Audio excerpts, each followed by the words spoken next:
क्रांती news, आवाज सर्वसामान्यांचा। हिमायतनगर विरसणी येथे दत्त जन्मोत्सव साजरा, भाविकांची गर्दी व कीर्तनाचा कार्यक्रम। प्राचीन काळापासून परंपरा आजही चालू आहे।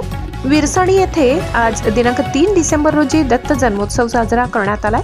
आजूबाजूच्या गावचे भक्तजण दत्त जन्मोत्सव व कीर्तनास आले आहेत। कीर्तनाचा लाभ व दर्शनाचा लाभ घेतलाय आणि दत्तदानाचा कार्यक्रम आणि दानाचा कार्यक्रम सुद्धा ठेवण्यात आलाय। अन्नदान, गोदान, रक्तदान, विद्यादान असे दान आहेत। विरसणी येथे दत्त जन्मोत्सवानिमित्ताने रक्तदानाचा कार्यक्रम आयोजित करण्यात आला व हिमायतनगर पोलीस स्टेशनचे जमादार बालाजी दादाराव पाटील व हिमायतनगर पोलीस स्टेशनचे पोलीस निरीक्षक अमोल भगत साहेब यांनी रक्तदान दिले।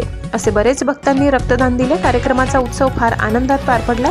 कीर्तनाचा कार्यक्रम विक्रमजी महाराज नांदेडकर यांच्या वाडीतून करण्यात आलाय व कीर्तनास गावातील महिला मंडळ, गावातील पुरुष मंडळ उपस्थित होते। श्री दत्त संस्थान मठ विरसणीचे श्री रामकृष्ण उर्फ बाळा महाराज यांच्या हस्ते कार्यक्रम नियोजित करण्यात आलाय व गावातील सर्व भक्त मंडळी विरसणी येथे उपस्थित होते। महाराष्ट्र क्रांती न्यूज साठी वायडी येणेकर, हिमायतनगर, नांदेड। अशाच नवनवीन बातम्या पाहण्यासाठी आमच्या महाराष्ट्र क्रांती न्यूज या YouTube चॅनलला लाईक करा, सबस्क्राईब करा आणि बेल आयकॉनला प्रेस करा।